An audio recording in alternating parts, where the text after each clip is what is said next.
तो जब महाभारत का युद्ध, महाभारत देखिए आप लोगों ने, जब महाभारत का युद्ध हुआ तो सबसे भीषण युद्ध था कर्ण और अर्जुन का, सबसे खतरनाक लड़ाई थी वो।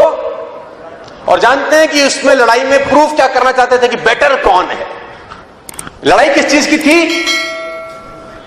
ये लड़ाई प्रूफ करने की तो थी ही नहीं कि तुम हारेंगे कि हम हारेंगे, कि तुम गलत हो कि हम गलत हैं।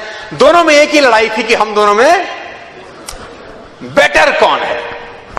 और बहुत खतरनाक लड़ाई थी। तो शास्त्र हम लोगों की ये कहते हैं, अगर आप पढ़ेंगे तो शास्त्र कहते हैं कि एक समय ऐसा आया उससे लड़ाई के दौरान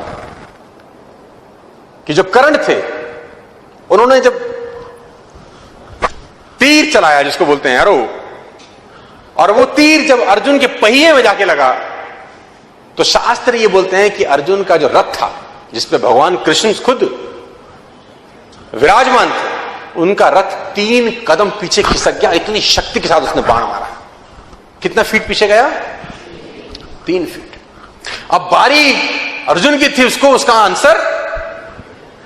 अब अर्जुन ने भी बाण लगाया और जब वो बाण कर्ण के पहिए पे लगा तो उसके घोड़े जो उस रथ को खींच रहे थे 7 कदम पीछे ले आए। वो इतनी शक्ति के साथ बाण लगा तो अर्जुन बहुत खुश हुआ। अर्जुन ने बोला भगवान को, हैंस प्रूव्ड, हैंस प्रूव्ड कि कौन शक्तिशाली है। कि जब उसने चलाया तो 3 स्टेप्स, अब जब मैंने चलाया तो कभी कभी कुछ स्टूडेंट्स के नंबर अच्छे आ जाते हैं तो ईगो भी आ जाती है।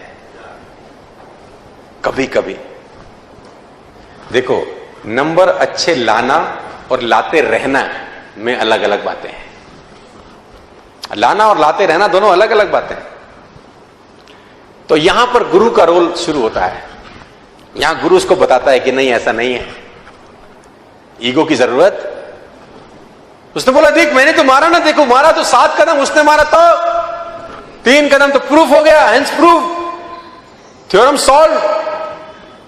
उसने बोला नहीं नहीं, तू समझ नहीं रहा, तू वो देख रहा है जो तुझे दिखाई दे रहा है, तू वो देख ही नहीं रहा जिसके पीछे का खेल है। उसने बोला इसके पीछे का क्या खेल है? उसने बोला इसका पीछे का खेल मैं तुझे बताता हूं कि तेरे रथ पे मैं बैठा हूं पूरी दुनिया का भार लेके, और तेरे रथ पे एक और शक्ति विराजमान है जिसको बोलते हैं बजरंगबली, है ना, और उनकी ध्वजा में विराजमान थे। और ये वो बजरंगबली हैं कि जिनकी पूंछ तेरा भाई हिला नहीं सका था, जिसको तुम भीम बोलते हो। ये ताकत तेरे रथ पे बैठी है, उसके बावजूद वो तेरे रथ को 3 कदम पीछे कर गया रे। और तुझे भरोसा नहीं हो रहा तो ये देख। फिर भगवान ने कुछ ख्याल किया, कहते हैं हनुमान, शास्त्र कहते हैं कि हनुमान जी को इशारा किया, हनुमान जी गायब हो गए, भगवान ने अपने आप को भार विहीन कर लिया। अब जब कर्ण ने अगला तीर चलाया तो उसका तीर रथ को आकाश में ले गया।